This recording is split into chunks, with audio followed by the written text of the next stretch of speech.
কিও সবে বরাত আইলে হালুয়া রুটি বানানি হালুয়া রুটি বানায় বানায় ঘরে ঘরে দেয়। ছোট ছোট বাচ্চাদের উপরে নামাজ ফরজ হইছে না। এই হালুয়া রুটি দিকে বুঝালা যে এই রাত্রটা ইবাদতের রাত। যখন আমাদের কিছু মোল্লারা যখন ফতুয়া দিয়া হালুয়া রুটির যখন বেদাত কইতে এইগুলোর আস্তে আস্তে মানুষ থেকে আড়াল করতেছে, তখনই এই রাস্তা ঘাটে, দোকানে পাটে, হাটে ঘাটে, বাজারে যাত্রা আর অশ্লীল গানের আড্ডাখানা হচ্ছে। কথা বলে ঠিক না? ওইগুলোর মধ্যে কোনো ফতুয়া নাই। ফতুয়া আমার এইটির মধ্যে কিছু কিছু জিনিস আছে।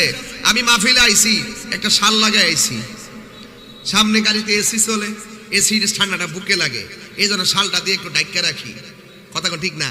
এখন নামার পরে না দেখতেছে গরম লাগতেছে, ভিতরে তো ঠান্ডা আছি, অনিটা লই আবার উঠতে গেছি গা, উঠছিনি অনিটা না দিলে কি গুণ হইব? হ্যাঁ গুণ হইব তো। কিছু কিছু জিনিস আছে উপলক্ষে আমি আইস খাইছি। সবার মালা কো, আরে বেড়া রে, বুঝছিনি কথাটা? আগে পরে রাখছি মালাটা, এটার হুইল্লা বই রয়েছে, এটা কথা নেই। আল্লাহ ও আল্লাহ, দেন হিলার দেন, সুন্দর আছে না? আবার কষ্ট হইলে কই না, আমার কইলাম মালাটা যে দিছে, মালা দিছিনি তো আমার দিছিনি তো, এই যে মালাটা গলাত লাগাইছে, মালা লাগান কিন্তু ফরজ। কত কোনা ফরজ। সম্মান করছি, সম্মানে দিছি, সুন্দরের জন্য আনছি। আবার দিয়েছে অতলা গাঠতে আইনা ফুল তুই রাখছে, মনে জিকিরের সময় ছিটাইব। এই বৈরব আইলে তো ফুলের তলে বাস করুন লাগে। কথা কন ঠিক না বেঠে? তো যাই হোক, এদিকে ফরজ আমু আগে মাঠটা গুছাইলই, মানুষ টাইম নালে ভাই তো যাই হোক, অন ফুল আনছে, ফুল আনা কি ফরজ ওয়াজিব সুন্নাত, এটা এমনি আনছে সুন্দর লাগিয়া। তো রুটি খাওয়ান, হালুয়া খাওয়ানটা ওর ফরজ না, এটা একটা উপলক্ষ। আজকে কি শিমুল কান্দ আপনি মনে করেন না যে তাহিরি আইসে আলী এক গড়ি খাইব? খবর লইয়া দেখেন প্রত্যেকটা ঘরে ঘরে মুরগি চুপ করে রাখছে, আত্মীয় স্বজনের কারণে। কথা অন এটা কি ফরজ? যদি মাহফিল উপলক্ষে ঘরে ঘরে মুরগা কিনলে গা, মুরগা তোর গামলা বলবার লাগিয়া। আমার শৈলী একটি খেটকিটা মেজাজ আছে, এই জন্য এটা ভারী না কয় মাহফিল হইলো আজকে পুরান সুরার আলোচনা হবে। কথা কন ঠিক কিনা? ঘরে ঘরে মুরগা আসেনি, ভাত আসেনি, ডাইল আসেনি, এই যে আয়োজনটা ঘরে ঘরে করছে, কোন বেড়া দেখো ওয়াজ মাহফিল উপলক্ষে ঘরে ঘরে মুরগা জব করা বেদাত।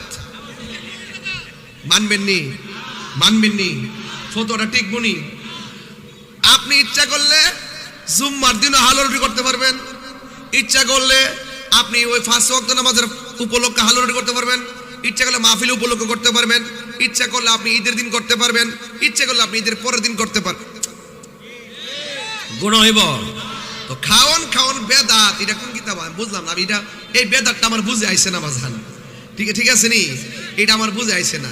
মনে করেন যে একটা লোক মারা গেছে, একটা লোক মারা যাওয়ার পরে মনে করেন 40 করে, 3 দিনে 5 দিনে মাতাত করে, 7 দিনে মাতাত করে, এটারে বেদাত, এটা জায়েজ না। কয়নি এটা জায়েজ না। আর আমি আর বলতাম চাই, ওই মানুষ আইনা যে একসাথে খাওয়ানোর পরে তো একটা গরু আনে, বৈশানে আইনা খাওয়ানোর পরে সবাই খাওয়ার পরে সবাই জাগা। যদি আপনি এই টেহাটা শুধু মুট করে হেরার আত্মদা লাইন, এইটা জায়েজ আছে। কথা কোন ঠিক না বেঠে? এইটা জায়েজ আছে। সাতাইশ না বাবা, আমি কিন্তু হেরার দাও দিলে বালা ওখানে গামলাটা বইরা নিয়ে গুরুটা যদি হিয়ানো দালাইতেন নি 40 দিন খাইয়া হমান করে লইলে। কথা কোন ঠিক না বেঠে? বাজার মুখটা চুলকায়, এরপরে অবস্থা বালা না, এরপরে হক কথা না করে তারপর আল্লাহর কাছে ফার খাওয়ানো লাগবে। কথা কোন ঠিক না বেঠে? বাবা ফারের থেকে বাঁচতে হইব, দুনিয়ার ফার দরকার নেই, ফার দিনে হিরা হিয়ান থেকে বাঁচতে হইব। কথা কোন ঠিক না বেঠে? তো হালুয়া রুটি খাওয়া। আর একটা কথা বলতাম নি, হালুয়া রাসূলের কাছে 2টা জিনিস খুব প্রিয় ছিল। কয়টা জিনিস? আরো কয়টা জিনিস? এর মধ্যে একটা হলো হালুয়া। একটা কি? হালুয়া মানে কি? মিষ্টি। হালুয়া মানে কি? মিষ্টি। তাহলে রাসূল মিষ্টি পছন্দ করতেন। জোরে কন্যা সুবহানাল্লাহ। তাইলে আমরা বিশেষ উপলক্ষে আমরা বিশেষ কিছু আয়োজন করতেই পারি। কথা বলেন ঠিক কিনা? এটার মধ্যে বেদাত খোঁজা যাবে না। এইবার আরো বেশি করে রুটি বানাইবেন, বেশি করে হালুয়া বানাইবেন, ঘরে ঘরে পাঠাইবেন। কথা কোন ঠিক না বেঠে? এজন্য সবে বরাত আইছে তো কিছু কথা না কইলে তো হক আদায় হবে না। বাবারে মসজিদটা সারা রাত খুলে রাখবেন, কেউ আইবো কেউ যাইবো। আমনে যে মসজিদটারে নামাজ পড়বো থেকে তালাটা মারে দিন 10টার পরে তালা মারে ঘরে ঘুমাইতেন, মসজিদ কি আপনার বাপের মসজিদ? এটা কি মালিকানা মসজিদ? 24 ঘন্টা খোলা রাখবেন, মানুষ আইবো যাইবো, কথা কোন ঠিক না বেটি? এই সাবধান, প্রয়োজনে বারান্দাটা খোলা রাখবেন। যদি মনে করে যে ভিতরে মেশিন টেশিন আছে, কিছু কুতুব টুতুব পাইতে পারে, সুট টুরাইয়া মেশিন মাইরে দিতে পারে, তাইলে আপনি বারান্দাটা খোলা রাখবেন যেন অন্তত বারান্দার নামাজটা চালাইতে পারে, কথা কোন ঠিক না বেটি? এর চাইতে সুন্দর ওয়াজ কিতা আছে? এটা ডাইরেক্ট প্রাসঙ্গিক ওয়াজ। তো সুতরাং আপনারা এই রাত্রে সারা রাত ইবাদত করবেন, শুধু সারা রাত ইবাদত না, কোরআন তেলাওয়াত করবেন। দলে দলে দলে দলে দলে দলে হুট করে আপনি চলে যাবেন গুরুস্থানের মধ্যে, যাইয়া বাপ মার জন্য আপনি দোয়া করবেন। রাজি আছেন না নাই বলেন? একদিন আল্লাহর হাবিব ঘরের মধ্যে ঘুমাই, শেষ রজনীতে দেখে আমার নবী ঘরের ভিতরে নাই। আয়েশা সিদ্দিকা রাদিয়াল্লাহু তাআলা আনহা বলেন, আমি মনে করেছি আমার রাসূল বুঝি অন্য বিবির ঘরে গেছে। তখন আমি ওই ঘর তালাশ করলাম, কোন ঘরের মধ্যে পাই নাই। আল্লাহর হাবিব কোথায় গেল? আয়েশা বলে, ও জগৎবাসী, ও জগৎবাসী, আমি তখন নবীরে খুঁজতে খুঁজতে পাই নাই। আমি যাইয়া দেখি আমার নবীজি গুরুস্থানের মধ্যে দাঁড়াইয়া দাঁড়াইয়া জিয়ারত করতেছে আর দোয়া করতেছে। আল্লাহর হাবিবকে আয়েশা সিদ্দিকা ডাক দিয়া কয়, আয়েশা গো, তুমি কি মনে করছো তোমার উপর আমি জুলুম করেছি? না না, আজকে রাত্রটা জানোনি, আজকে রাত্রটা কোন রাত? ভাই আজকে রাত্রটা হলো লাইলাতুন নিসফি মিন শাবান, আজকে রাত্রটা হলো শবে বরাতের রাত। এই রাতের মধ্যে আমার আল্লাহ আমার উম্মতের সব চাইতে বেশি গুনাহ মাফ করবে। জোরে জোরে কি আল্লাহু আকবার বলা যাবে না? যুবক ভাইয়ের আমার, শবে বরাত আসছে। ইন্না আনজালনাহু ফি লাইলাতিন মুবারাকা, এই লাইলাতুল মুবারাকা বরকতময় অনেক রাত আছে। হাদিসের মধ্যে খুলে দেখবেন লাইলাতুল মুবারাকার তাফসীর লিখে রেখেছে লাইলাতুম নিসফি মিন শাবান।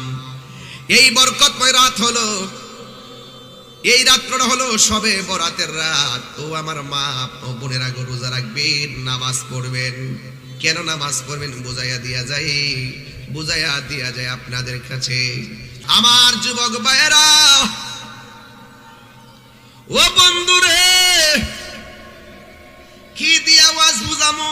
শাবানের চাঁদ, বারাবাগ কোন মাসের চাঁদ?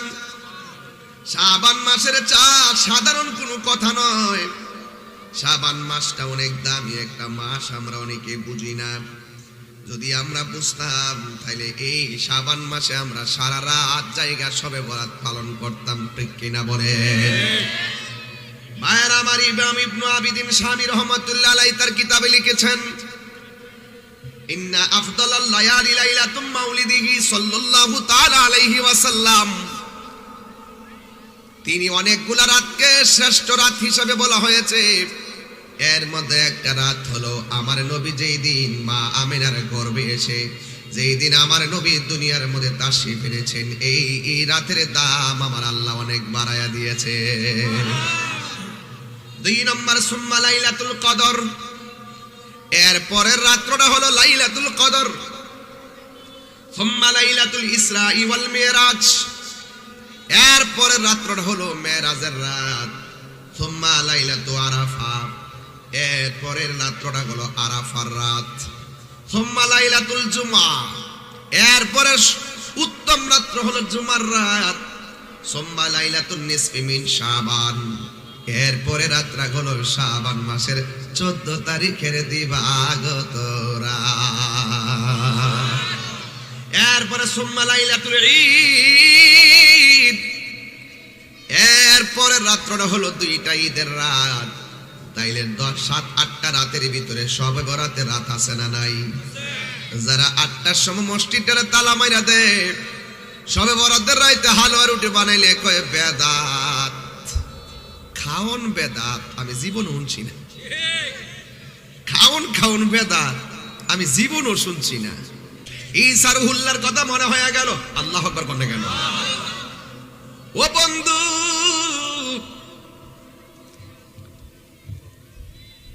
হযরতে ঈসা রুহুল্লাহ রাস্তা দিয়া যাইতেছে। ও যুবকের দল, ঈসা রুহুল্লাহর সামনে একটা পাথর আসছে। পাথর, এই পাথরটা হলো শ্বেত পাথর, সাদা পাথর। সুবহানাল্লাহ। ওই শ্বেত পাথর, ও বন্ধু আরেকটু সামনে যদি যাই তাইলে বুঝবেন, যাওয়ার আগে এটা ভেঙে দিয়ে যাই। এবার তিনি দেখলেন একটা পাথর দেখা যায়, পাথরটা সাদা রঙের পাথর। ওই পাথরটা দেখে তিনি আল্লাহর কাছে বললেন, আল্লাহ তোমার সৃষ্টি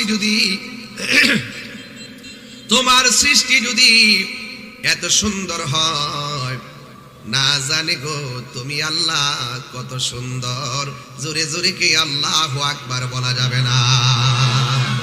তোমার সৃষ্টি যদি হয় এত সুন্দর, না জানি তাহলে তুমি কত সুন্দর,